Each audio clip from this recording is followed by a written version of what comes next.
Fala rapaziada, saudações vascaínas, vamos que vamos para mais um vídeo, o primeiro desta quarta-feira e é claro, um vídeo cheio de informações importantíssimas para você, torcedor vascaíno, porque mesmo sendo de manhã, o Vasco já começa bastante agitado.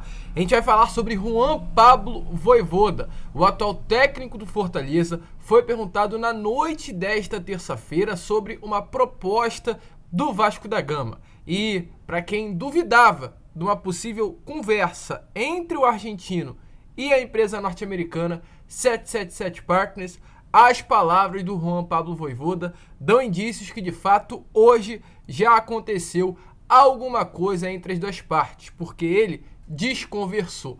A gente vai falar sobre isso, falar também sobre o treino que aconteceu ontem no CT Moacir Barbosa, a chegada nestes próximos dias de uma das maiores joias do futebol nordestino, um atleta de apenas 15 anos que já atua no sub-20 do esporte, vai chegar ao Gigante da Colina, falar sobre Vasco, problemas com a Ferj, com a CBF, entrevista de Juan Quinteiro, porque não falta informação para você, torcedor vascaíno, neste Acorda Vascão. Mas é claro, antes de começar, como eu sempre faço aqui no canal, quero dar as boas-vindas a você, torcedor vascaíno, que está chegando ao canal do Gigante Vasco pela primeira vez. Seja muito bem-vindo, este é o nosso canal, o canal do torcedor vascaíno. E é claro, se você ainda não é inscrito, aqui embaixo se inscreva, falta muito pouco para a gente chegar à marca dos 68 mil inscritos. Então aqui embaixo ajude o nosso canal a chegar nesse número, deixe também o seu like aqui embaixo para ajudar na divulgação deste vídeo, colocar aí uma meta de 2.000 joinhas e principalmente ative o seu sininho de notificação para que todos os nossos vídeos cheguem até você e automaticamente você fique por dentro de tudo que acontece dentro do nosso Gigante da Colina. Tranquilo, rapaziada? Mas vamos lá, né? Sem muita enrolação, falar logo de Vasco. Eu quero iniciar aqui este Acorda Vascão falando sobre treino, pois ontem no CT Moacir Barbosa, na parte da tarde, ocorreu o segundo treino visando a partida contra o Bahia neste próximo domingo, às 4 horas da tarde, na Arena Fonte Nova. Um treino que foi dividido em 3 etapas. A primeira parte com trabalhos físicos de bastante intensidade dentro do campo. Alguns atletas, inclusive, fizeram ali um treino de corrida com peso nas costas para focar, né, nesta parte física dos jogadores. A segunda etapa do treinamento foi focada em trabalhos técnicos, no caso, né, com cones ali, atletas trocando passes. E a terceira passe, um trabalho tático, jogadas ensaiadas. Esse treino, inclusive, foi colocado na Vasco TV, mas com uma parte menor, para que não venha a ser exposto o que o Vasco está treinando e como está se preparando para essa partida do próximo domingo contra a equipe do Bahia. Lembrando, sobre esse jogo, o Emílio Faro segue no comando da equipe, é o técnico interino hoje do Vasco da Gama e pelo menos até domingo contra o Bahia, o Emílio Faro estará na beirada do campo. Ontem tivemos a confirmação que o Gabriel Peck foi um dos 6 atletas que foi infeccionado com rotavírus e é dúvida sim para essa partida do próximo domingo. Além disso, há uma grande expectativa sobre o retorno do Marlon Gomes, vem fazendo um trabalho intenso na sua recuperação. Ontem iniciou o processo da parte física do jogador e há uma grande expectativa para que já no domingo ele antecipe o seu retorno e esteja à disposição da comissão técnica. E para finalizar as informações sobre esse Vasco e Bahia, há também uma expectativa sobre mudanças no setor ofensivo da equipe. Hoje, o departamento de futebol e a comissão técnica chegaram a um consenso com relação à insatisfação do setor ofensivo do Vasco, principalmente ao olhar para essa partida da última quinta-feira contra a equipe do CSA, onde o Vasco não teve combatividade, por ter principalmente no seu ataque Raniel, Nenê e Alex Teixeira. 3 jogadores considerados pesados para um setor ofensivo. Diante disso, para essa partida do próximo domingo contra a equipe do Bahia, deve haver mudanças. Pelo menos uma dessas 3 peças que eu acabei de citar para vocês deve sair para dar vaga a outro atleta. A gente vai seguir de olho e, é claro, informando a cada um de vocês. Aí teremos o treino desta quarta, quinta-feira, o treino também de sexta, o último no Rio de Janeiro, pois a equipe viaja na parte da tarde e sábado realizará o último treino antes da partida contra o Bahia, mas já na região, já lá em Salvador. Tá na expectativa? Deixe a sua opinião aí nos comentários. Antes de a gente iniciar com as outras notícias, era importante trazer todas as informações de tudo o que aconteceu ontem no CT Moacir Barbosa para você, torcedor vascaíno. E é inclusive, né, já que falamos sobre treino no CT Moacir Barbosa, sobre jogo contra o Bahia, quem deu uma entrevista à Vasco TV sobre essa partida do próximo domingo foi o zagueiro Juan Quinteiro. Foi desfalque nessa última partida contra o CSA por uma suspensão e está de volta para esse próximo domingo. Sobre esse confronto, o Quinteiro deixou bem claro que o clima hoje no elenco é de final. Bahia é um grande clube, né? Tem um grande time. Joguei com o Hugo, com o Rodallega, em contra dele. Tive o Emerson de treinador lá em Fortaleza, assim que sei muito bem como ele pensa, sei muito bem como ele gosta de seus times, sabe? Conheço muito bem ele. E vai ser um jogo difícil de dois times grandes, dois times que querem brigar lá em cima, dois times que têm o foco de deixar seus clubes na Série A.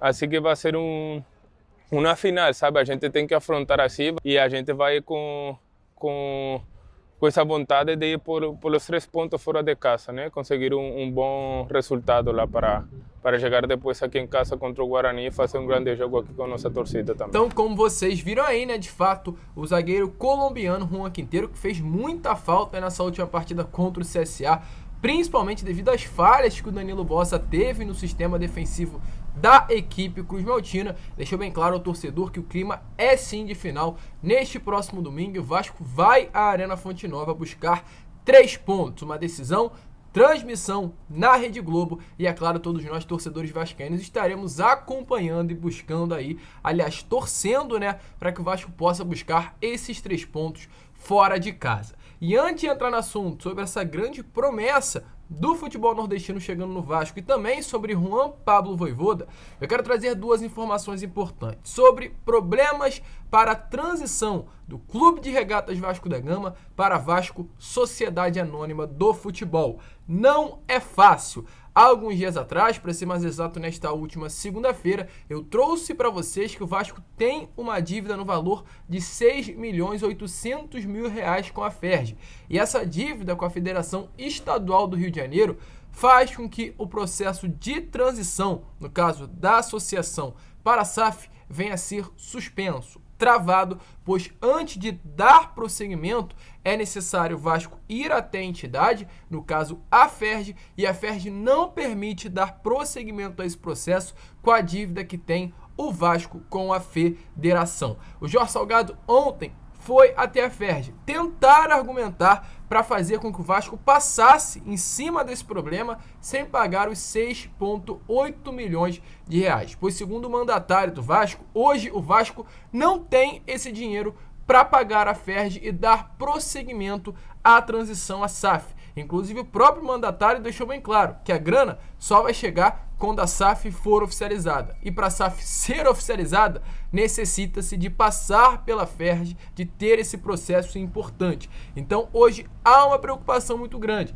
porque o Vasco não tem dinheiro e o Vasco precisa passar por esse processo de registro na SAF para receber os 120 milhões. Então tá ali, né, realmente numa situação muito delicada. O Vasco propôs a Ferj nesta última terça-feira com o próprio Jorge Salgado de pagar inteiramente os 6,8 milhões assim que a SAF for oficializada até o dia 5 de setembro. A Ferj irá se reunir nessa quarta-feira para, inclusive, falar sobre isso, né? Mais uma reunião na sede da entidade para falar sobre essa situação, junto aos dirigentes da federação tentar chegar a um consenso sobre isso, e caso novamente a Ferj dê uma negativa, há sim uma grande chance do próprio Jorge Salgado novamente tirar do bolso e pagar o débito de 6,8 milhões com a Federação Estadual do Rio de Janeiro com recursos próprios. A gente vai seguir de olho também nessa situação para estar informando a cada um de vocês. E não para por aí, porque além dessa dívida com a Ferj, outra dívida também e que pode causar problemas mais para frente é com a CBF.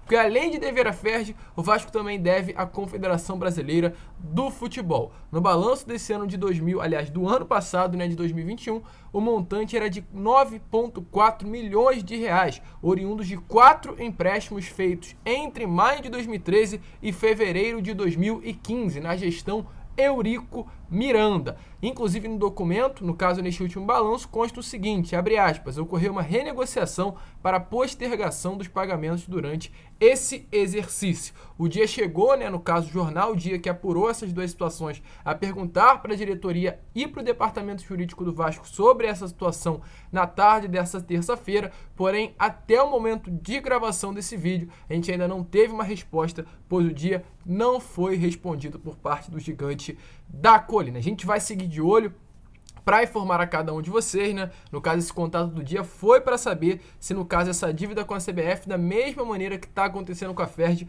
poderia impedir o registro da SAF na entidade. A gente vai seguir de olho e informar, mas volto a repetir, não é fácil. Duas situações preocupantes e importantíssimas, muito necessárias para dar prosseguimento e oficializar a Sociedade Anônima do Futebol Vasco da Gama. E ainda falam aí, que a SAF não é uma solução. Ainda falam que é só vender o Andrei por 80, 70 milhões de reais que o Vasco vai seguir em frente. Não, gente, não é. São muitas dívidas, para vocês terem noção, uma dívida lá de 2013 da gestão Eurico travando, outra dívida da gestão Campelo também travando na FERJ. Então o que não falta são dívidas de gestões que infelizmente são incompetentes dentro do nosso clube, e eu volto também a essas críticas à própria gestão do Jorge Salgado, porque se hoje ela não conseguiu por si própria, com as suas próprias forças, com seus próprios recursos, recuperar o Vasco sendo uma associação, tendo que vender, também, querendo ou não, faz sim parte de uma incompetência. Mas vamos que vamos, Porque ainda tem informação. E antes de entrar no assunto sobre Juan Pablo Vojvoda, rapidinho só falar sobre o Lucas Zuccarello. Porque, para quem não sabe, hoje uma das grandes promessas do futebol nordestino, de apenas 15 anos, era no esporte, o capitão camisa 10 do Sub-17 e tendo participações, inclusive, no Sub-20 da categoria, ontem se despediu oficialmente do esporte nas redes sociais. Como está aparecendo aí na imagem para vocês, o Lucas Zuccarello fala que, abre aspas, hoje, com o coração cheio de gratidão, me despeço desse grande clube Sport Recife, que abriu as portas para mim e me acolheu junto com a torcida maravilhosa nesses 2 anos que foram de muito aprendizado. E no final, inclusive, ele fala o seguinte: estou indo para um novo desafio na minha carreira e que Deus me acompanhe. Quero deixar registrado aqui os meus sinceros, e prossegue com o texto. Lucas Zuccarello sai do esporte e vem para o Vasco da Gama. Um atleta apenas de 15 anos, volto a repetir, considerado uma das maiores promessas da base do esporte, um atleta que ainda novo já tem contrato com a marca fornecedora de material esportivo, Adidas, e chega aí para as categorias de base do Gigante da Colina, uma grande joia chegando no nosso Vasco, mais um cria aí da base forte. E agora, para finalizar o vídeo, falar sobre Juan Pablo Vojvoda, pois ontem a gente trouxe informações sobre o Sampaoli. O argentino deixou bem claro que tem casa em Búzios e está construindo uma casa na Barra da Tijuca, um bairro aqui do Rio de Janeiro que fica algo em torno de 10 a 15 minutos do centro de treinamento Moacir Barbosa, que o Vasco treina diariamente. É claro, isso para o torcedor vascaíno serviu como um ponto de empolgação, colocou uma pulga atrás na orelha, como é chamado em ditado popular. E ontem, pela parte da noite desta terça, dia 23 de agosto, o Matheus Gilbert, se eu não me engano, o jornalista que cobriu essa informação, é o Gilbert, eu não sei o primeiro nome dele, mas o segundo é exatamente esse, trouxe uma informação importantíssima sobre o Juan Pablo Vojvoda, pois ele entrou em contato com o hoje técnico do Fortaleza. Eu falei Matheus Gilbert, mas só para corrigir aqui, Carlos Berbet foi aí o dono dessa matéria. Ele, ao entrar em contato com o Juan Pablo Vojvoda, questionou, no caso, o técnico hoje do Fortaleza sobre um possível interesse da 777 Partners para trazê-lo para o Vasco. E a resposta dele foi bem contundente, de fato, mas foi uma resposta que, na minha opinião, dá a entender que aconteceu alguma coisa. Foi uma desconversa sobre essa situação, pois ele, no fundo, não respondeu se houve interesse. Disse o seguinte: a verdade é que quero focar no meu trabalho atual. Ou seja, ele não respondeu que o Vasco o procurou, não confirmou essa situação, mas também, é claro, não desconfirmou. É uma situação aí que coloca, da mesma maneira de ontem, na minha opinião, uma pulga atrás na orelha do torcedor vascaíno, até por saber que o contrato do Vojvoda com o Fortaleza vai apenas até o final do ano e, querendo ou não, o projeto da Vasco SAF chama a atenção. Ano que vem, só para lembrar a vocês, o Vasco terá um dos 5 maiores salários, no caso, aliás, folha salarial do futebol brasileiro. Isso chama a atenção de qualquer treinador, ainda mais para um clube do tamanho do Vasco da Gama. E aí, você acha que o Vojvoda seria um bom nome? Você acha que ele desconversou ao ser perguntado sobre isso? Deixe a sua opinião aí nos comentários, pois para mim ele não evidenciou, mas deixou claro que sim, pode ter nos bastidores já acontecido um contato entre ele e os representantes da empresa norte-americana.